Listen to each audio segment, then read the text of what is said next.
Assalamu alaikum dear students, I am Sir Shanawaz and my today's topic, the lecture is regarding grammar and today's topic is about present simple tense.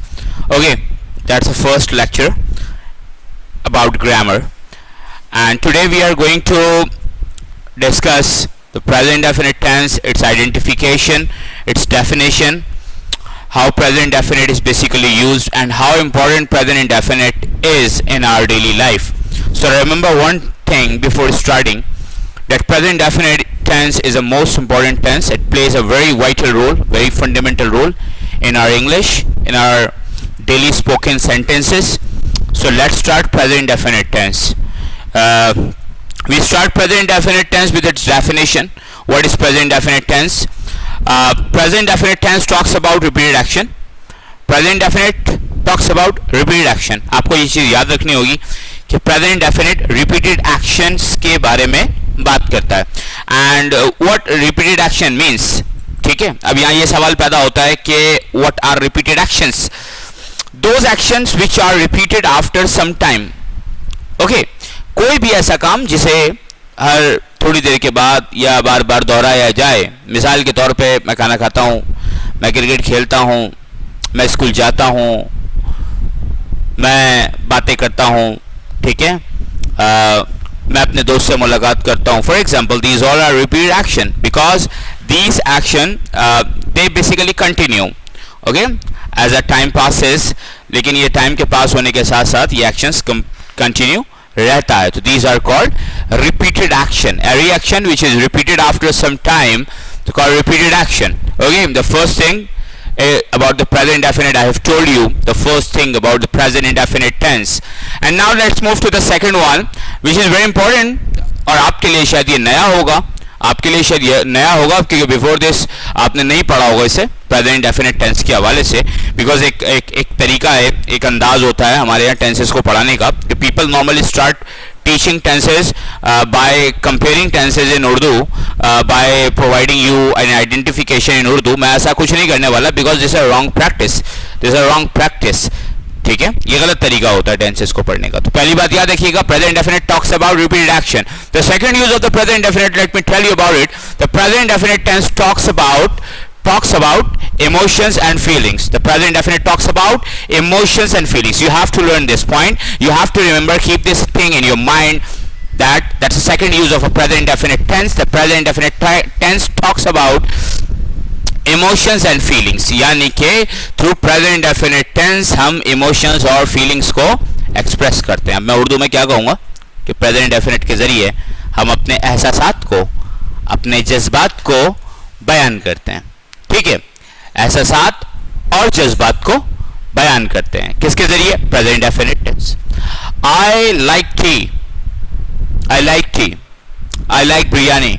Okay, I love doing this, I like, I love, I hate, I think, I believe, I feel. Okay, these are all the part of emotions and feelings. Okay, so whenever we express emotions and feelings, we say in present indefinite, we use present indefinite tense to express emotions and feelings. Okay, याद रखना है आप लोगों ने कि present indefinite tense से हम emotions और feelings को express करते हैं. Right? I love, I hate, I like, I dislike, I think, I believe, I feel. समझ गए ना? ऐसे इस्तेमाल होते हैं ना, आपने इस्तेमाल होते हुए देखे होंगे ना. इसको हमेशा present indefinite में ही रखा जाता है. I like, not I am liking.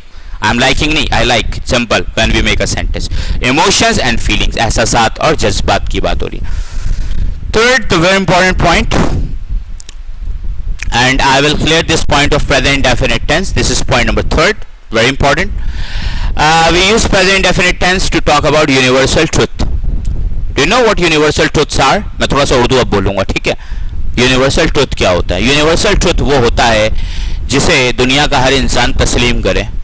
अब दुनिया का हर इंसान जो है, every human being on earth क्या तस्लीम करे? ऐसा कोई ट्रू स्टेटमेंट जिसको डिनाई ना किया जा सको on the basis of science, on the basis of reality, on the basis of everything. ठीक है, जनरल अंडरस्टैंडिंग कोई भी ऐसा यूनिवर्सल ट्रुथ। मिसाल के तौर पे if I say the sun rises in the east, सही बोला ना मैंने, गलत तो नहीं बोला? The sun rises in the east, सूरज मशरिक से निकलता है। Okay, so one thing you have to understand, one thing when we talk about, when I say the sun rises in the east, what does it mean? I live in Pakistan and I make a sentence, the sun rises in the east. If I happen to go to the United States, what sentence will I make there? Definitely the same sentence will be made there, the sun rises in the east. Okay, either in Pakistan or in United States, the sun rises in the east. This is universal truth. This sentence is universally acknowledged by every man on earth, man or women or simply human being on earth, because this sentence is universal truth. Okay, water boils at 100 degree centigrade and it freezes at 0 degree centigrade. क्या है? Science है, हमें science ने बताया ना। पानी का boiling point तो आप लोगों ने पढ़ा ही होगा, ठीक है, फ्रीजिंग पॉइंट भी पढ़ा होगा, ठीक है। बॉइल्स एट 100, फ्रीजेस एट 0, क्या है? यूनिवर्सल ट्रुथ है। जमीन घूमती है, यूनिवर्सल ट्रुथ है। सूरज मगरिब में गुरूब होता है, यूनिवर्सल ट्रुथ है, ठीक है।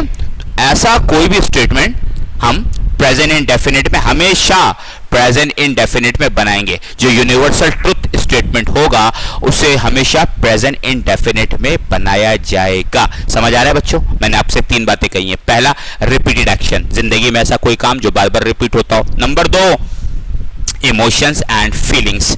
Number 3, universal truth. ये तीनों को आप एक साथ रखिए और ये जब भी आए, इन तीनों में से कोई भी चीज प्रेजेंट डेफिनेट में आपने जुमला बनाना है। वैसे प्रेजेंट डेफिनेट के कई और इस्तेमाल हैं, मगर अभी फिलहाल जो मैं एक बता रहा हूं आपको, मुझे लग रहा है कि शायद कुछ स्टूडेंट्स को ये मुश्किल होगा, but it's not difficult to understand. समझने की कोशिश कीजिएगा, समझ में आएगा आप लोगों को, ठीक है।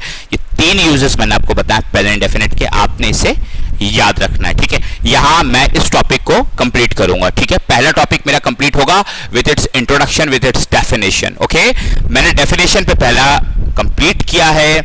अगला टॉपिक जो मैं स्टार्ट करूंगा वो करूंगा फॉर्मूला से और दीगर कुछ यूजेस से, और उसके बाद जो अगला स्टेप होगा पॉसिबली कोशिश करूंगा अगले लेक्चर में कवर करूं। अगर नहीं होता इन केस तो फिर मेरी कोशिश ये होगी कि उसे मैं तीसरे लेक्चर में कवर करूं। तो फिलहाल पहले लेक्चर में मैंने आपको इंट्रोडक्शन बताया, ठीक है।